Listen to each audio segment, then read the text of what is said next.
Okay, guys, welcome back to Magic Minds podcast.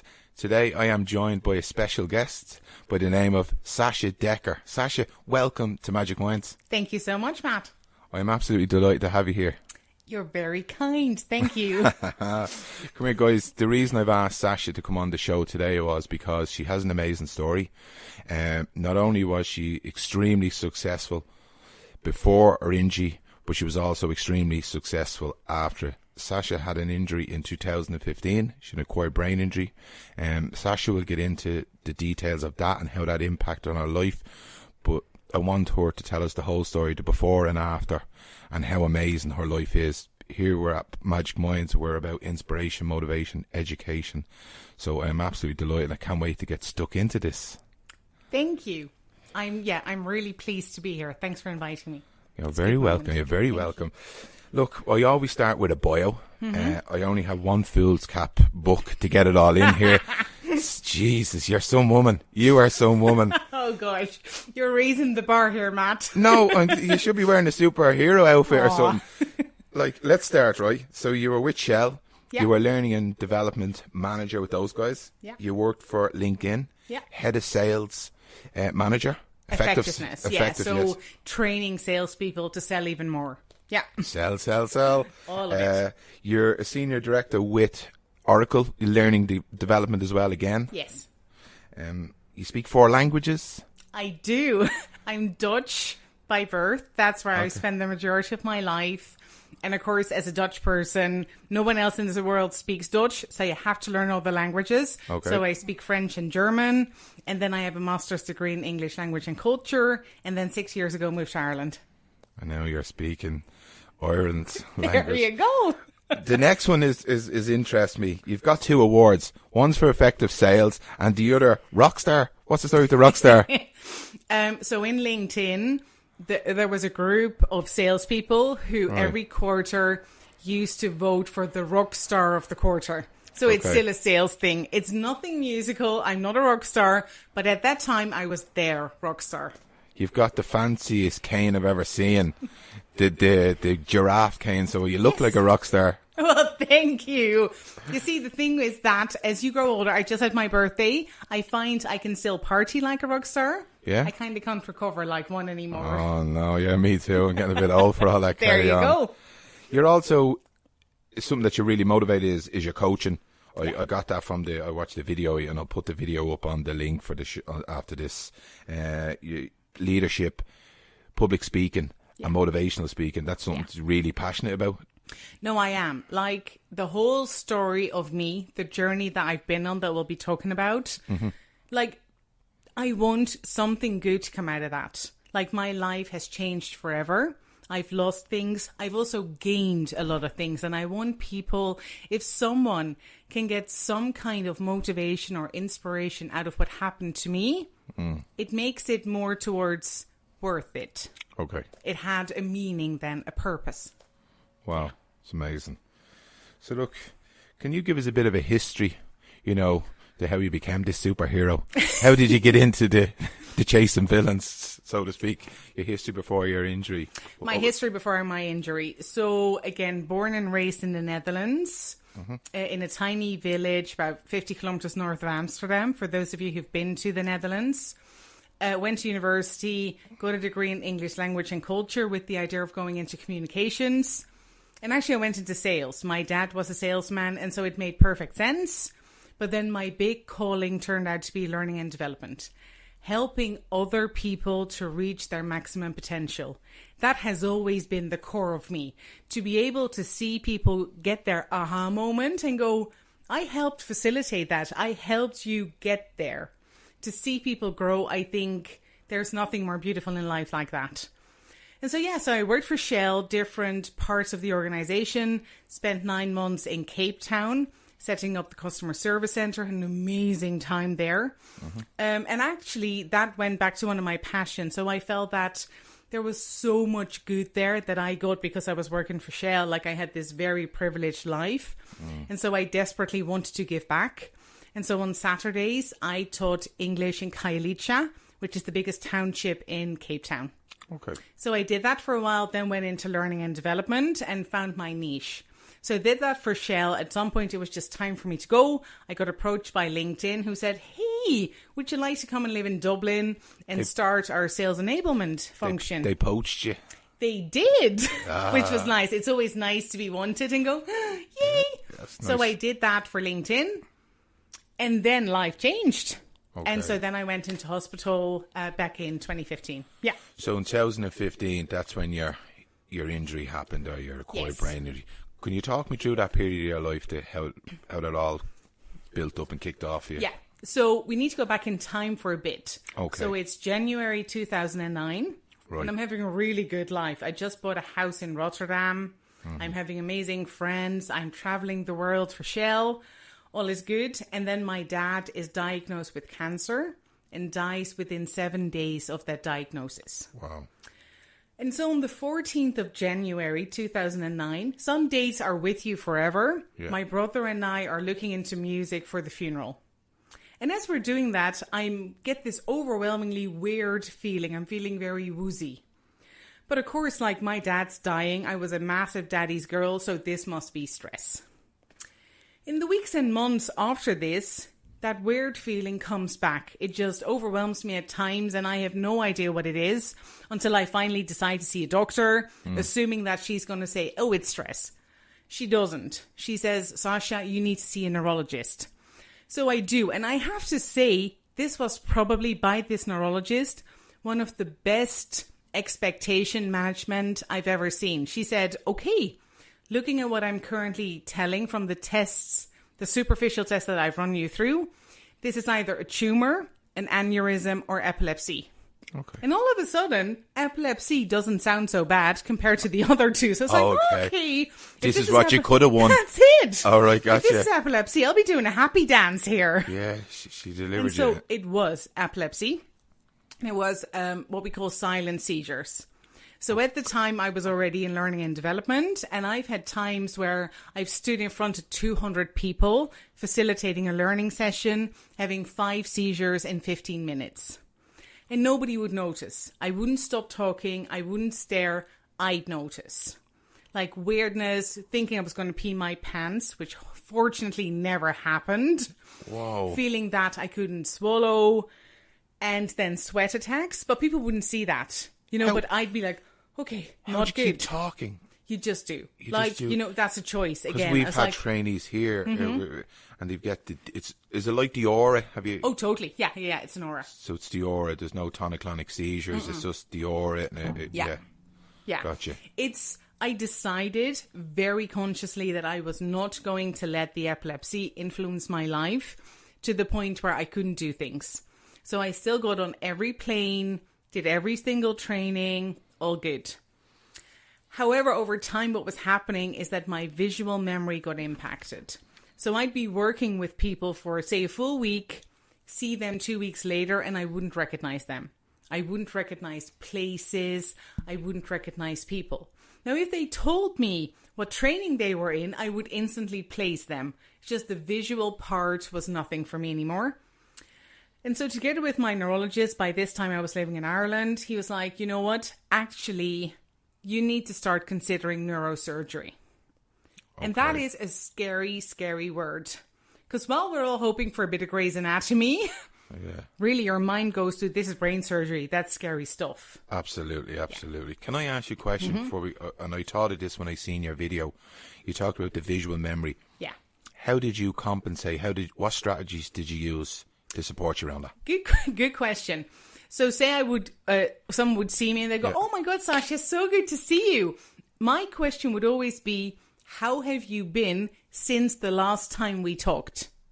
And so they would start talking about the last time we talked, which was potentially a training program. And they'd be, I got so much out of that leadership training. And I'd be like, oh, that's where you were. And you just straight away, you could piece it all together. That's it. So you can use your executive skills then to piece it all together. Yeah, absolutely. Brilliant. Yeah. I'm delighted. Sorry, go on, you were saying or say something like, you look a lot better than the last time I saw you. It's things like that. It's getting people to talk about when they last saw you. Right. Yeah, absolutely. Brilliant. So brain surgery, scary stuff. At the same time, this was supposed to be routine. They've been doing this surgery for the past 12 years. nothing has ever gone wrong. You know, this is, as my neurologist said, the appendix surgery is a brain surgery. You know, surgery on Monday, walk out on Thursday, Right. take 2 months, go back to work. There's your new life. So it's like, okay, sure, we can do this. Sounds nice and simple. Yes. Not so much so. Okay. So the last thing I remember is being rolled into theatre and, you know, getting the whole anesthetics and count back from 10. The first thing I remember is 2 nurses telling me they're going to roll me over. And the reason for that was my entire left side was paralyzed. Okay. And I mean my entire left side. My face wasn't working. There was nothing in my arm, nothing in my leg. My abdominal muscles on the left side weren't working, nothing. And as such, you can't roll over yourself. And of course, they don't want you to get injured, so they need to roll you over. And it's just, even now thinking back of that to that, it's the most surreal thing ever. Like, again, this was supposed to be simple. Yeah. And then all of a sudden you wake up, I couldn't even sit up straight. My face wasn't working, couldn't smile. I couldn't do anything. Wow. That's not what you signed up for. At all. Like, at all. Yeah. Wow. This wasn't supposed to happen. At the same time, that's a thought you need to get over quickly. I really, really do believe that. You need to choose to move forward. Like, obviously, you need a bit of time to do all of your crying and all of your drama, not just for you, but also for the people who love you. Of course. Like my best friend, my brother were there. This was a massive shock for them as well. They were going to be with me for a week. And then all of a sudden, they're looking at months of rehabilitation, not knowing what's going to happen. It's just life changes for you and everyone around you. And people don't see that, you know, just like a brain injury, it's a silent disability and it's really difficult. People get sympathy when they have a bandage on. Yeah. But when people have a brain injury, people don't know, they don't understand. But also family are under the same umbrella. Yeah. They are the victims too. Yeah. And they don't get the support. Nobody escapes, do they?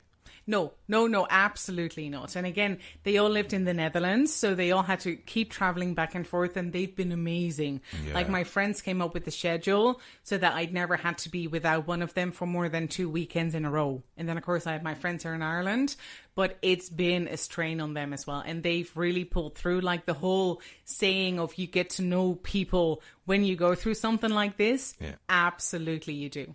Absolutely. Yeah. 2 powerful things you said in your video. I'm plagiarising this video. I hope I don't get charged for that. 2 things you said. One was, and I love it, be bitter or get better. Yeah. Which is amazing. That in itself means that you have a choice. You do. You have choice. Yeah. I'm going to decide whether I want to be better or I want to get better. Yeah. That's powerful. And the second was, there's always a way. Yes. Talk to me about those 2 things you said. Yeah. So, and these really are the 2 things I want people to realize. So, get bitter or better. Fred Kaufman, who's a management consultant, says it in the way that you're either a victim or a player. Are you at the point of, why did this happen to me? So do you get bitter, which is so easy to do. Like, you know, again, I went from traveling the world, having an amazing life, to hoping someone was going to come and give me a shower on a Saturday. Because there's always, you know, they're always understaffed. And then you need to have the right people, because not everyone knows how to help you. Life completely changes. Like, I remember especially Saturday mornings were extremely difficult. Throughout the week, you have your physio schedule and all of that. But then on Saturday mornings, I'd be like, I'm supposed to wake up with a hangover. You know, have lunch with my friends. Okay. I'm not supposed to be woken up at 7 o'clock because someone needs to take my blood pressure. Right. Being dependent for everything. I need to go to the bathroom. Does someone have time to do it? That's basic needs. That's basic human dignity. And that's taken away from you. And it's really easy to get bitter because it's unfair. And why did this happen to me? The problem is that if you get lost into that pit, you'll never get out. You need to make a choice. And for me, there was a moment I was still in the hospital and I had to go to the bathroom and there was no one available. And I was like, but I have to go.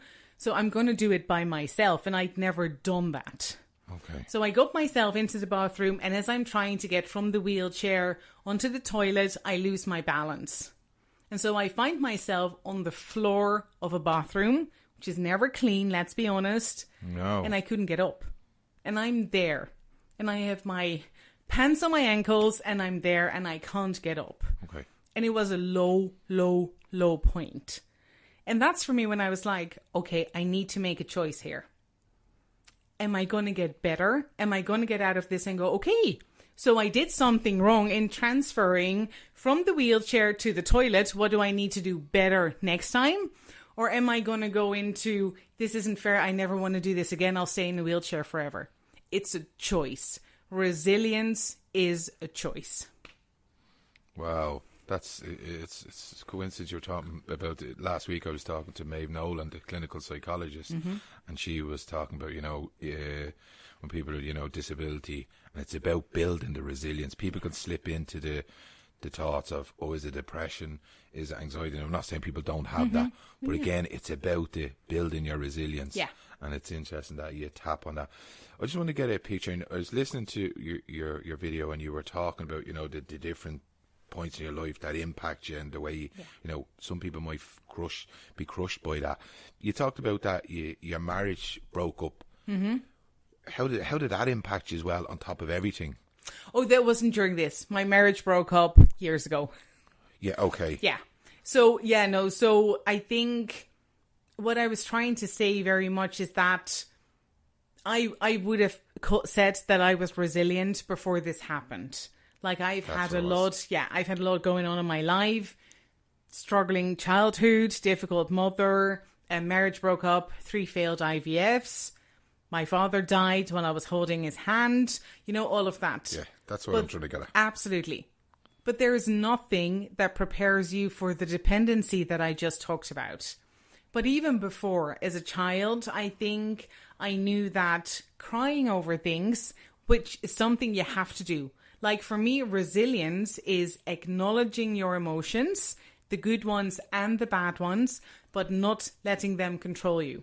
I used to have massive cries on Saturday mornings. Again, when I wasn't waking up with a hangover, but with the nurse taking my blood pressure and giving me my pills. Yeah. And I'd be in tears. Absolutely. And you have to do that.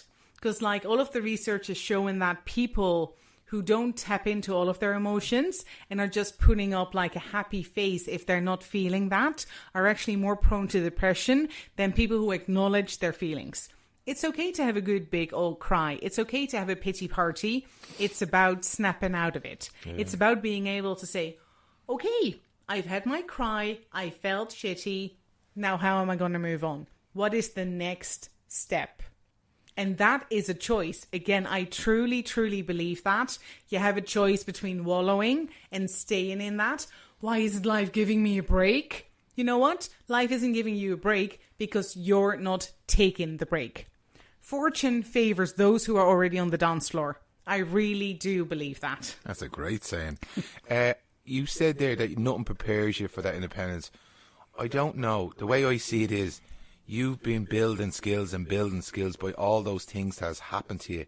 If your resilience is building, it's building. If you didn't possibly have all those difficult periods, would you have handled it as well? We'll never know, will we?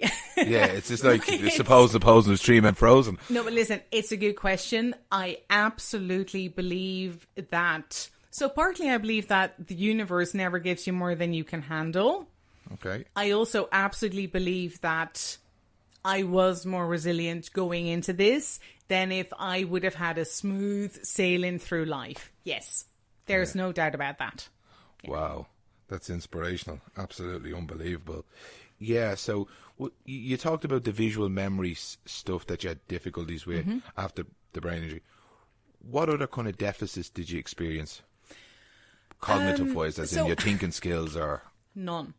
None? Literally none. I am way better now than I was, to the point where they've had a Stanford professor research me, and they're like, we've seen nothing like this ever before. Okay. My cognitive abilities are about 50% better after a massive bleed than they were before on epilepsy. And you got a piece of your brain taken out, lobotomy in? Yes. Yeah. So the residual deficits that you just had were just the the visual memory stuff? No, so the visual memory stuff was cured because that was something that I had the surgery for. That was the epilepsy. Oh, right. So after that, you didn't have a problem again? No. And you were saying you're not a superhero? Thank you. Who are you trying? But I remember that moment when the occupational therapist back in the hospital came, and this is like 4 days in, and you had to do like your whole thing and like draw the clock. And and one of my best friends was there, and I remember her saying, "Sacha, we've never seen anyone do it like this." And that was a moment when I thought, okay, I can't walk, I can still think. And growing up, and for me, I do believe that has been my lifesaver. I was raised again by a very emotionally abusive mother, telling me on a daily basis that it was a good thing that I'm smart because I'm just so ugly. So being smart for me has always been such a part of my identity. Jesus. And so to know that I still had that, I could still think, I could still do, that was my lifesaver. Yeah. Wow. I heard a great quote today. Cure and mind the child and the adult will appear. Yeah. So true. Do you like it? Yeah, I do like that. I like those quotes. Yeah, that's a very good one. We do have to mind our little selves, don't we? Yeah, we do. Wow. Look, can you share with me your time in the National Rehabilitation when you got here? What was that like for you, being in the hospital? Talk me through that. Absolutely. It's interesting because, and I don't know about other hospitals, but I was in Beaumont and people are very scared to come here. There's a lot of, they're almost making you anxious. And I don't think anyone's doing that on purpose, but there's the whole, when you're in the NRH, you're going to have to do it all by yourself. No one's going to help you. It's going to be scary. They're going to be so tough and they're going to make you work so hard. Now, I was known in Beaumont for working hard. They're like, oh, she's the hardest working patient. And not to say, oh, I'm so good. Yeah. But I was known to be working hard because I had a goal. Yeah. Like, I decided 2 weeks after the surgery, when my neurologist or one of the team came to tell me that I had to start looking at nursing homes because I was never going to walk again. I decided that I wasn't just going to walk again. I was going to walk on the Great Wall of China. Like, that was my goal. You need a goal. I believe everyone needs a goal. And like, I had all the visuals. Like, I had the poster, everything. I read about it. I watched the YouTube clips. I was going to walk on the Great Wall of China. We were just beside Dunleary Pier. Yeah, we are. Could you not have just done something a little bit less? That was the first thing. Yeah. That was actually the very first thing I did. The first goal. I'm not surprised by that. So there then you go. China. Let's go with the big one. The big one was the Great Wall of China. It was a trip that my dad and I were supposed to make, and he passed away just before that happened. So as I arrived in the NRH, I was a bit like, okay, it's going to be tough. It's going to be tough. I've met nothing but wonderful people. I'm ever so grateful to my physios back in Beaumont as I am to my physios here. And what I learned very quickly, once again, is that you get out of it what you put in. No one here is a miracle worker. Like, let's talk about expectations. They will facilitate you. They will open the door for you. You have to walk through. I've had amazing physios and I wouldn't be here today if it wasn't for them. Like, their belief in me, their support for me has made all the difference in the world. And it's tough because there are days when it doesn't work. Absolutely. And like a good friend of mine said, you climb the rocks, you trip over the pebbles. And I think that is such a good thing. I remember there was a moment, and at the start, for most of my time here, I was in an electrical wheelchair because my physio decided that me propelling myself along with one leg was going to do me a lot of harm in the way that I balanced myself. Gotcha. So I was in an electric wheelchair, and John, one of my physios, is opposite the hall here downstairs. Yeah. And he waved at me. And at that moment, I realized I couldn't wave back. Okay. Because my right hand, the one that's working, is holding the clutch. And if I just let that go, I'm probably going to fall out of it. Oh, right, gotcha. And of course, my left arm isn't working. And that's a pebble. Like, that's a small thing you just can't wave. But it's an overwhelming feeling of normal things. Yeah, small things I can't do. Like, when you have to walk somewhere, you prepare for that. Yeah. Is it accessible? Can I get in? What's happening? It's the small things that you don't see coming that just trip you up, where you're like, whoa, I need to accept this. Like I was going to make you walk in the rain earlier. Said I could have given you the shortcut. There you go. Yeah, I didn't even think of that. That's such a... Yeah. Didn't even factor that in. That's how selfish I am. That's okay. Should have been looking after the lady. I was watching the video and I was thinking, who would her physio be? And I said to myself, that must have been Fiona Conroy. And she's an amazing physio. She's an amazing person. She used to come to, I run boot camps here in classes, and she's just a warrior. And she's just a beautiful human being. And I know it was a big impact to you and your therapy. She was. And so there was one of my defining moments. So I had 3 defining moments. One of them being around there's always a way, and we can talk about that. One of them was about the things you say to yourself. So when you're here in the NRH, like there's a big moment when you go and walk with a single stick. So when I was in Beaumont, I worked with the Zimmer frame. When I came here, started working with the single stick. And so at one point, and then there's a next big thing is when for the first time you go from the gym and you go and you start walking around the garden. And so we done that once before, and this was the second time. And this is at a time when Fiona's still holding me. So she still has her hands on me, guiding me, making sure that I'm balanced. And I had a bit of a hiccup. Like it wasn't anything massive. I wasn't going to fall. I just had a bit of a bump. And instantly I lost my self-confidence. It was like, I can't do this. What if I can't do this? And I just kept repeating, what if I can't do this, Fiona? What if I'm just not strong enough? What if my brain doesn't know how to do this? And so she took hold of me and she said, that chair, walk over there. And that was like literally 5 meters. And she put me down and she said, listen, your brain knows exactly how to walk. Your legs know how to walk. You're strong enough. The only thing standing between you and a perfect lap around the quadrangle is what you are telling yourself. And so I need to go into the office and I'm going to get something. And while I'm there, you need to decide what you want to do and what you're going to tell yourself. Because if you don't believe you can do this, I'm going to get your wheelchair and we're going to get you back to the ward. And that was so powerful. It's like Henry Ford says, whether you think you can or you can't, you're probably right. And that is absolutely true. And so I decided, while she was, in the office, I decided I need to do this. Because if you don't do it, you'll never do it. And I truly believe that if in that moment I would have given up, it would have probably set me back months. But I decided I was going to do it. Just a bit of a trip up wasn't going to stop me. And I walked a perfect lap around the quadrangle. So yeah, Fiona's been amazing. She's a tough cookie, isn't she? She is. Takes no prisoners. Nope. But hey, so am I. So we worked very well together. I know. I already got hit with your stick already. Oh, gee, I feel like a pupil didn't do his homework last night. Brilliant. I know you've linked in with Stuart, rec therapy here. Yeah. That's been beneficial to you as well, hasn't it? Yes. Your time here. Yeah. You've done some work with those guys as well. Talk to me through that. So a couple of different things. Being in learning and development, one of the goals that I had was to be able to stand without holding on to something, so unaided for 10 minutes. Now, of course, you can do that. You can stand by your bed and stand for 10 minutes. It's a bit boring. And so on Tuesday nights, of course, they run the quiz night, which I loved and always went to. Like, we had a great group of girls. We had so much fun. We always won. Put that on a side note. And so one night I was like, what if I facilitate the quiz? Like, do everything around it. I find the questions and then I'm the quiz master, which means that it's a perfect opportunity for me to stand for 10 minutes. Brilliant. And so that was the first time I did something like that, and it worked and it was amazing. Because first of all, there's a goal and you've achieved your goal, but also you've achieved a goal in front of people who know what you're going through.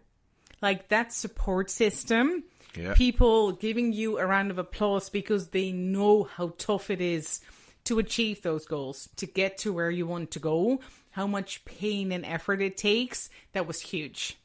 So that was the first time that Stuart made a big, big difference for me in supporting me and in allowing me to facilitate me reaching my goal. Then the second one was Stuart and I were talking about brand. Like, how are people seen? How are different teams seen?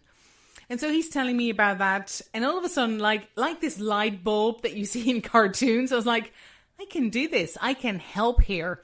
And so I said, how about I facilitate a session for your team, your volunteers, around brand awareness? And it was a small thing. It was an hour-long session that really I could have done in my sleep back in the days. Okay. And it worked, and it was good, and people loved it. But for me, in that moment, and I always get emotional talking about that, it taught me that I can still do what I want to do. I'm still me. And it made a difference. I was very suicidal at the time. I didn't think I had any value. I didn't think I was ever going to contribute to anything ever again. I didn't think people would ever want to be with me. Like, how would society see me? And that session in itself reminded me of who I am. Wow, yeah. That is unbelievable. That's really, really powerful. Thanks for sharing that. Thanks for sharing your vulnerability. That's beautiful. Yeah, Stuart's an amazing guy. You know, he does great work with our lads in the training unit. You know, the direct therapy service is absolutely brilliant. Yeah. And it's great that you're here in the hospital. You're here for your therapy. You're here to get you back on your feet. But you've been mindful of giving back to the hospital and creating a new plan. Wow, that's unbelievable. It's unbelievable. You went back to work within a year? Oh, yes. So I left here on the 29th of April, so 2 years ago next week, and I went back to work in July. How did you go back so quick? Because I decided to. You know, honestly, that is just it. So I trained my brain. Like, I trained my brain. I did my brain training actually from 2 weeks after the bleed. Right. I started doing that. I was like, this whole mental fatigue thing, this whole cognitive thing, I need to work on that now. And so I kept building that up. 30 minutes, an hour and a half, 2 hours. Just go, go, go. And so then I went back to work and build it up gradually, but 2 months faster. So the idea was that I was going to build it up and then be back full time by December. I was back full time by September. By December, I was doing my usual 60 hours a week. Wow. 2 months later, I changed jobs, went to another company, got promoted. Yeah. You're looking at me strangely when I said you went back to work so quick. People don't do those things. I know. I've learned that. Yeah, yes. You see, that's why. That's strange to me. You were told you wouldn't be able to walk the wall of China, but you did. Yes. What did that do to you? That is, I mean, that was everything. To be able to go, like, because you're working towards something, of course. So I decided that every year on the anniversary of the bleed, I was going to do something difficult. Right. So on the very first anniversary of the bleed, I walked down Dunleary Pier. That is, let me tell you, 3,947 steps. And I know. Yeah. So that was the first one. And then, so for the second anniversary, I was like, it's time. My best friend was available. She could come with me. And so in April, we booked that trip and we went to China. And it was everything. Like, to walk on the Great Wall, of course, it was emotional because it was a journey I was supposed to make with my dad and he wasn't there. But also, like, no one thought I was going to do it. Like, I remember there were so many people who went, Sacha, you just need to accept. You know, maybe a couple of steps around the house.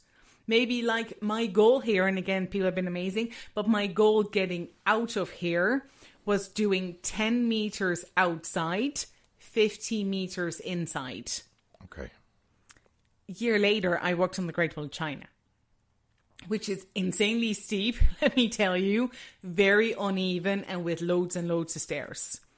So yeah, to reach that goal, to be able to say nothing is impossible, there is always a way. You need to believe that, but also don't work towards a goal. Work towards becoming the person who can reach that goal. Because if you work towards becoming the person who can reach a goal, it becomes a repeatable experience. You can do it again and again. If you just work towards a goal, that's it. You've reached it, done. You can't do it again. But I trained myself to be able to go up on a steep hill, to do 500 meters, to make sure that I was aware of people around me. I worked to become the person who could reach that goal. Wow, brilliant. I just want to ask you a question. I hadn't planned to ask you. Just when you touched on the stuff about your mum being an abusive childhood, the suicidal thoughts, what have you done actively to look after those? What have you done to mind yourself? What tools or what strategies have you been using? Gosh, that's a good question. And actually, I have no answer to that. I literally went from day to day. So one of the things that I've always done, say for the past 5 years, far before this happened, is I've always kept a gratitude journal. So at the end of every day, I write up 5 things that I'm grateful for. I started doing that again 3 weeks after the bleed. I was still in hospital. I still couldn't sit up. I couldn't walk. I couldn't do anything. And like, I remember, so I've looked it up a couple of times, of course, because I've been talking about this, but that very first entry again, 3 weeks after a life-changing event, were simple things like someone brought me towels. One of my ward patients changed the channel for me because they knew I loved watching Strictly Come Dancing. The sun was shining, my best friend got home okay, and one of the nurses said I was inspirational. Small things. There is always something to be grateful for. It doesn't have to be something big. You don't have to win the lottery. It can be the fact that, hey, I managed to step up on the curb by myself for the first time today. One of my friends called small things. There's always something to be thankful for. I also think that as I was in doubt, because that's really how I was going to do it, the whole suicidal thing, I wasn't depressed. Like, I literally wasn't depressed. I was fine. I just wasn't sure if I wanted to spend the rest of my life like this. It's like, do I want to? It's not that I can't, but do I want to? Okay. Nothing is ever easy anymore. Like, everything is an effort.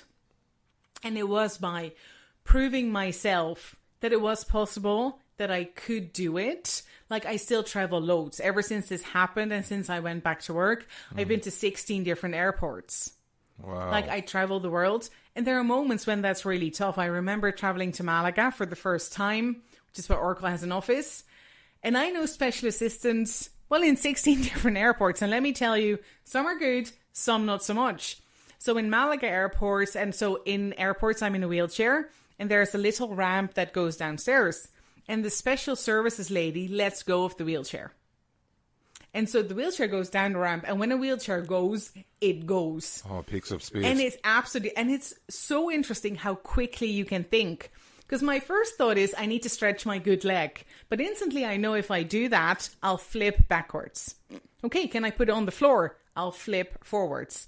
There literally is no other option than crashing into the wall. Like trying to slow it down by lightly putting my foot on the floor, but I'm crashing into the wall. Wow. That's a setback. Not just because I had 3 hairline fractures in my kneecap. Right. But that's like less than 1 out of 2 people with a disability travel. And having been, again, to 16 different airports, I understand that. It's a challenge. And you need to not let these things get to you. Like, you need to look at it. And you know what? Sometimes that works and sometimes it doesn't. Sometimes I have a hissy fit and I'm like, seriously, it shouldn't be this tough. Right. But you know what? The world isn't made for people with disabilities. It is as simple as that.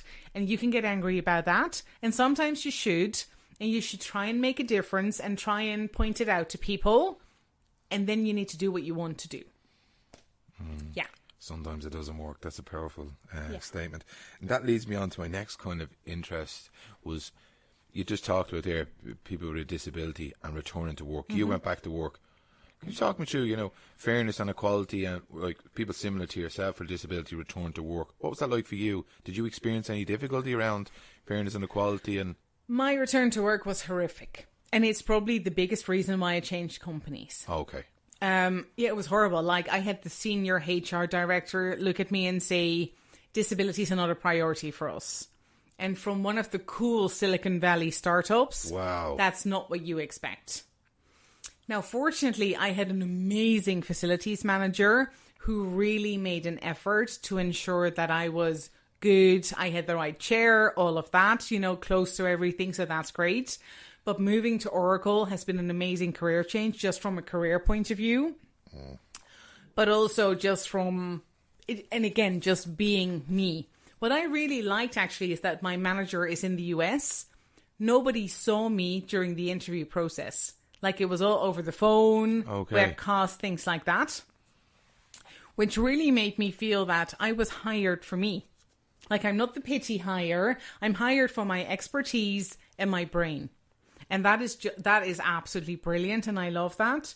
I also love how my manager never, ever takes my disability into account unless I'm asking her to. Like, for instance, if I can't do something, you know, if I have to stand an entire day, I'll go, can we find an other way to do that? But I think going back to work, more than anything, it's perception, and not even so much other people's perception, it's your perception. Because you're doing the whole people look at me differently. People look at me differently. Are people looking at me differently? Like, it's more, you think that people are looking at you that way. And you know what? Some people are. That is absolutely the way it works. I remember last year, we went again to Spain, and I went with someone in my team who reports into me and who takes care of logistics and organizing events. And I'm the senior director, which is a pretty bloody senior function. And people wouldn't talk to me. Like, they would talk to her. Like, they would literally ignore me. I'd be like, hiya, hi, see this card? See these words? Senior director. And they talk to her. No way. Absolutely. And how did that make you feel? Oh, the whole thing. Angry and upset. And absolutely, I had a big cry over that in the evening when we were back. And rightly so. And then, you know what? And then I was like, okay, their loss. Like, really, seriously, their loss. Because I'm giving business to the one person who is talking to me and who is taking time, which means that I'm not choosing the other 4 locations, and we're talking big money that we were going to spend there. I'm not choosing them because they don't talk to me. You know what? I'm just in a very fortunate position that I have that kind of power and I can make that decision. But yeah, like I said before, the world doesn't cater to disabilities.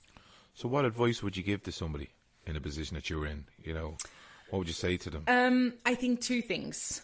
The first one is, yes, there are a lot of people who equate a physical disability with a mental one. And we've all had that moment when you're trying to order a drink and someone talks to the person next to you and not to you. That happens. And that's tough. It's their loss. The other thing is, find a company, find a job that works for you. Like, I went back to the job that I had, do more than I did before, really pushed myself. But if that's not for you, don't do it. Do what you can, find your purpose. Like, for me, going back to work was the biggest thing ever. Because again, it made me feel I still had value. I still had reason to be here. I could still add to other people. And for me, that was huge. Yeah. Wow, so brilliant. I want to ask you a question, just something that you said just a little bit earlier there about when you were questioning things. Will I be with somebody? And I read a quote earlier, the other day, about people with ABI. Mm-hmm. They find it difficult to get into relationships because people hear it and they run. What's your thoughts on that? It is probably the one thing that makes me most depressed. Because research is showing that it's actually way easier for men with a disability to find someone than it is for women. And there are 3 different reasons for that. The first one is perceived dependence. So the idea that from a man point of view that, oh my God, she's going to be dependent on me. She can't do anything herself. You're dependent on no one. I know. No way. The second one is peer pressure. Surely you can get better than someone with the disability. The third one is interesting, is men equate health with the ability to have sex. You don't look healthy, nothing's going to happen in bed. You know, stuff like that. So 3 reasons why it's much more difficult, like it goes down to 5%. Then on top of that, I'm no longer 20 and I'm a senior director. Like, I've got everything against me. That is sad. My last date actually made me give up. I've never been a fan of online dating. That's just me. Okay. But at one point I was like, I need to try. Like, I need to put myself out there. I need to try it. And I decided I was going to have 3 dates. The first one was a doctor who wasn't a doctor. Oh, no. The second one said something that I absolutely cannot repeat. You can tell me later. I will. definitely want to know. I'm going to write that down. I will. Remind Sacha to tell me what that was. The third one made me give up. We're having lunch. He seemed like a nice enough guy. We texted away. And so we're having lunch. And at one point, of course, the question goes, what happened to you? Because I'd been pretty open on the profile, but not like the entire medical history. Okay. So he goes, what happened to you? And so I tell the story. He pauses. He looks at me and then he says, So basically, I can do anything I want to you. You're defenseless.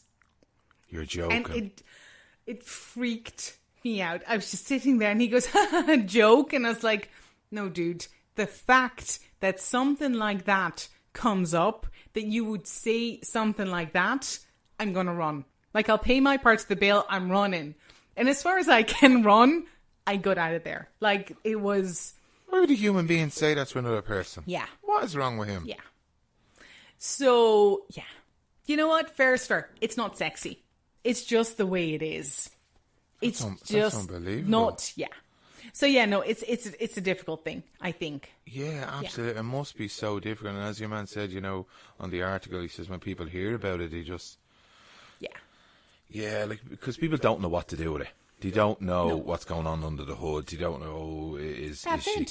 you know, it's difficult people to understand, isn't it? You really have to find somebody that's really sound with themselves. That's it. Probably someone you get to know rather than instantly date. Like, you know, someone you work with or someone you meet or, I do believe that. Get to know the real you. Yeah. Well, listen, if any of the listeners are interested, you've just listened to a beautiful, powerful woman, and she goes half on the food and the drinks. So if there's any listeners out there looking for a powerful, beautiful woman, this is your opportunity. I could be your agent. Oh, very good. Yeah, I'll pay you the fee. That's all good. We can sort this out. And then I'll do the online stuff and you can just wait in the restaurants and I'll send them along and you can just pay I me. like this arrangement. Yeah, you're doing this for me, so I can do that for you. There you go.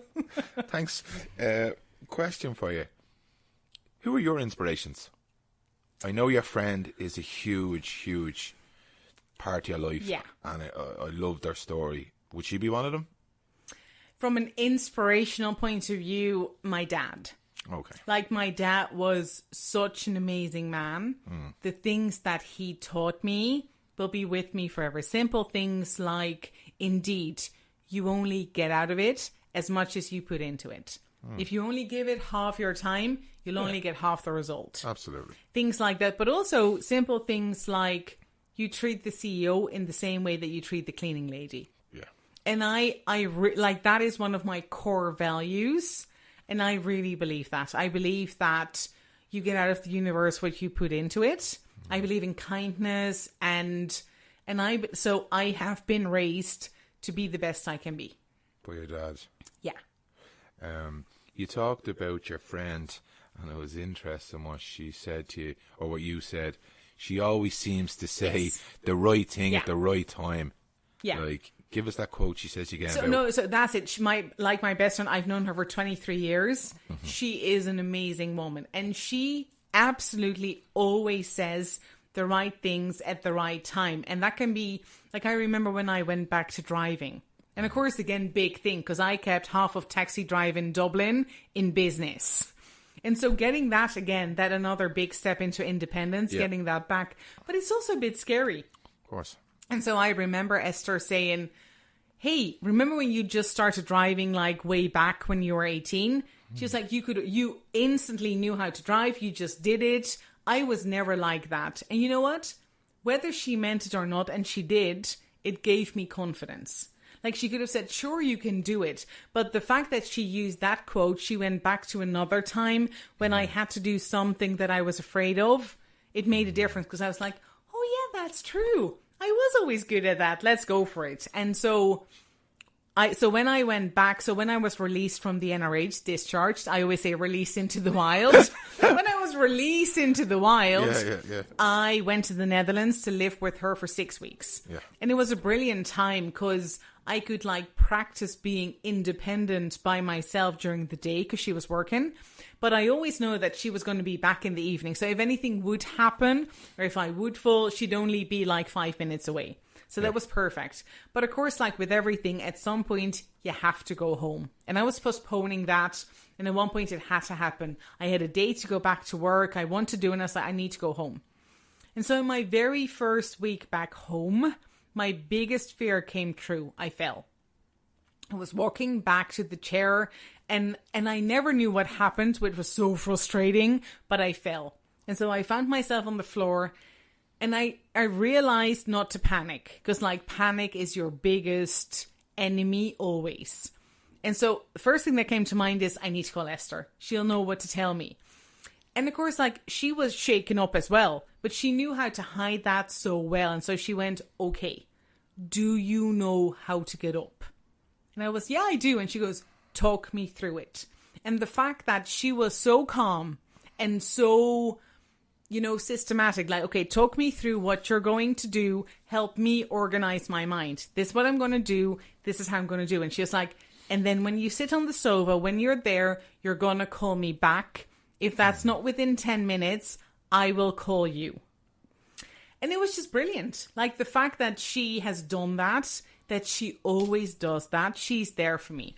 And again, this has been, I mean, you have an equal friendship and then all of a sudden something like this happens. And the entire world, of course, revolved around me for quite a while. Because like, okay, all of a sudden your best friend is in hospital and what's happening. And she booked so many trips over and it impacted her work. And she did all of that. Yeah. She's a good old friend. She is my person, absolutely. She's your go-to girl. Yeah. Amazing, awesome people have a daily routine and they kind of stick to it every day. You know, it's part of their structure. What's your daily routine look like? I'm obviously not an amazing, wonderful person because I don't have one. I don't have one. Do you not? Nope. Like, do you meditate? Do you do the same things every day? I do. Okay, so... look, come on. Don't start holding out secrets on me. I need to know. Okay, fair point. I do my brain training every single day. I don't care how jet lagged I am. I don't care where I am in the world. I do my brain training every single day. Like that is such a routine for me. I always try and make it better than the day before. So I do that every day. I meditate every day. Yeah.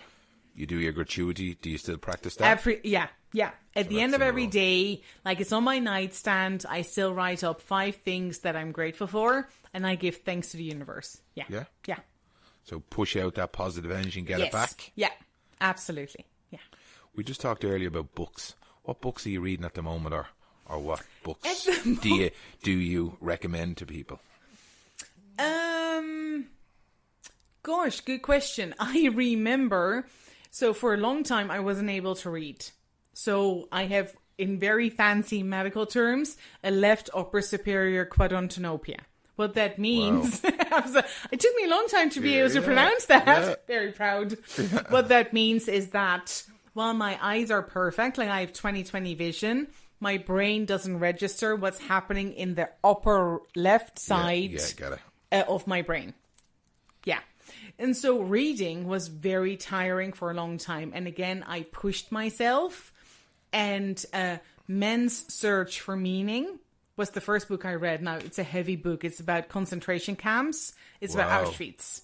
Right. So, yeah, I didn't pick a light one. I was like, you don't do that. That's not what you do. Exactly. Like, let's make it as challenging as possible. But a beautiful, beautiful book. Again, about how we need meaning in our lives. You need to find a purpose. There's nothing worse than not having a purpose. That is actually what makes you lose the will to live. Know who you are. Know what your purpose is. What's your why? Why do you get out of bed in the morning? Like things like that. It's something that I practice with my team. Why are they doing what they're doing? So I have a team meeting coming up, and what's your why is a big part of that. Because if you don't know what motivates you, then why do you get up in the morning? Why do you work? And motivation can be anything. Like for some people it's money. For some people it's way more spiritual. For some people it's their family. Doesn't matter. But know what your why is. Visualize it. Find that visual. Print it out. Put it somewhere where you can see it. Know what's your why. Be reminded of it. I'm also a big believer in vision boards. So I make a vision board at the start of every year with, like visuals of what I want to achieve that year. That's funny you say that. I'm in the middle of doing I'm nearly finished now. It's called Transformative Leadership, and we have to come up with a change project. And I'm trying to introduce that into our team at the moment, because we've kind of a 2-tier thing going on here. We have the team and the way we work, and then we have running the program for the trainees. One is very flexible, which is the trainees, and we have to adapt to them. So it's kind of random, flexible, a lot of autonomy. But up here we have to be structured, and sometimes that creeps up into that. We're very unstructured, very, it's a bit loose. So we're now looking at, I want to introduce a more structured visual, that we see it on the wall and go, that's what we're doing. Exactly. It's what you need. Yeah. You need to be, it's simply how the brain works. You need to be reminded of what you're working towards. Yeah, because it can be, like we said, it could be a bit white and fluffy and up in the air. Would you believe in that saying when people say, if there wasn't money involved, would you still get up for work in the morning? Yes. 100%. Absolutely. Well, you know what? If there wasn't money. So yeah, if I'd win the lottery tomorrow, and I was actually talking to a colleague of mine about that this week, yes, I'd still be in my job. Because I want to get to that vice president level this year. Wow.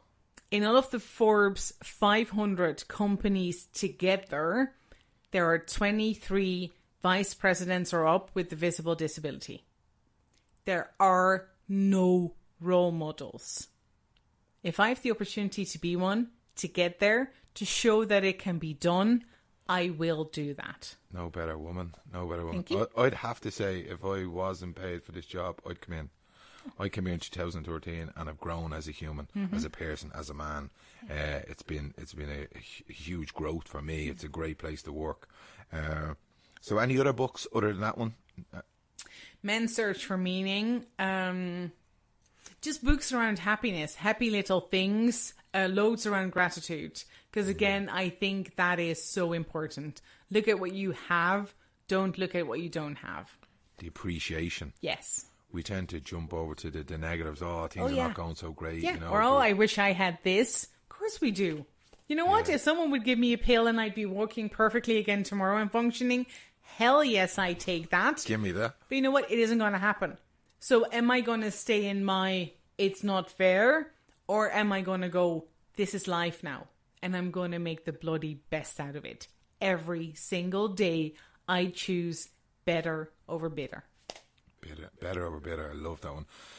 What's the future for Sacha Dekker? What's on the cards? What mountains are you climbing? What hills are you going to cut? Promotion to vice president. Tick. Most definitely. I want to get that. I would like to meet someone, I know chances are slim, but I'd like to meet someone for sure. Put out the positivity. I am. Stop with this. Stop with that. Stop with that. Chances are slim. Chances are not. Chances are slim, but I'm still going to make it work. I love it. Lads, get the CVs coming in here. I'm going to be vetting them. And just continue my travel. Yeah? Yeah. That is amazing. I have a pretty good life. Like, honestly, I have an amazing team. Love my work. I'm so supported. I get to travel the world, meet new people. I have a pretty good life. Yeah. That is amazing. It's amazing. Look, I can't thank you enough for coming in. Thank you. You have those light bulb moments. I just had it. This is exactly why I want to sit down and talk to people. You're unbelievably motivated. You're inspirational. You've shared a beautiful education to me. You're just a wonderful human being. Do you know what I mean? Thank you. That really means a lot, Matt. No, you are. You really are. And I get that. And I feel like I'm connected to you. And anyone I sit down, and I only choose the people that I want to sit down with as well. And anyone I sit with, I'm connected to them. And that's what life is all about, isn't it? It is. Oh, definitely it is. It's about human connections. I know you're talking about relationships and all that, but it's that human connection. Yeah. Finding that person that you know what, this works, and we have that bond. That's what we're looking for, isn't it? Yeah, totally. So look, thanks very much for coming to Magic Minds podcast. I can't wait till we get this show out. I hope people really enjoy it as much as I do. So, and don't forget to send in your CVs so we can get them onto the Sacha and we can get her married off. So, okay, that's all we have time for today. Thank you so much to our guest, Sacha. Wow, what an amazing woman. Such a powerhouse and beautiful soul. There was times in that interview where I was just blown away by the nuggets of information and inspiration that she was just dropping. left, right and centre. You know, I got knocked off track a few times in the interview with some of the things that she said, and it was an eye-opener to me, and it kind of knocked me off my course. I would have loved to be sitting listening to the interview rather than doing the interview, and I'd have probably appreciated some of the stuff that she said, how strength of character, her strength as a soul, as a human. It's mind-blowing. It's absolutely mind-blowing, some of the things that she revealed and her vulnerability. I'm so proud of her as a human being. I was delighted to do the interview, and as I say in the interview, it's everything that we want to do here at Magic Minds: inspiration, motivation and educational, and just getting a story out. So look, if you enjoyed that episode and you've enjoyed other episodes, please subscribe on iTunes. Please give us a delicious review. It's your reviews that will help me shape the interviews going forward. I'd love to hear from your feedback. I'd love for you to direct what way we go with the shows, maybe even make some recommendations of people I could interview. I'm open to interviewing anybody once it's not controversial, you know, once it's inspirational, educational, motivational, whatever, just somebody with an awesome story that we can sit down and have the chats with, and that's where I'll go with it. So hopefully you're enjoying the shows. I'm absolutely loving them. I'm loving this podcasting. It's an amazing part of my life now. So yeah, absolutely subscribe and leave a delicious review. As always, I would love to thank Niall Riley from Rooney Media or Rooney Graphics, the lads over at Scrap Chat, an amazing podcast for combat sports. Them guys absolutely save my life left, right and centre. When my sound goes all over the shop, I ring those boys and they come and help me. So I'd never be able to do this without them guys. So thanks very much, lads at Scrap Chat. Shane and Kevin, well done. Also Updog Yoga, my mate Toy Glooby, check them out on Meetup over on Harrington Street. Also his classes are Wednesday night 7 to 8, an amazing class. Right, so that's all we have time for today. Thanks so much for listening in, and I really hope you enjoy the show. So wherever you are in the world, mind yourself, be kind to yourself, and take care of yourself and your family. Cheers, bye bye, family. Cheers, bye bye, family. Cheers, bye bye, family. Cheers, bye bye, family. Cheers, bye bye, family. Cheers, bye bye, family. Cheers.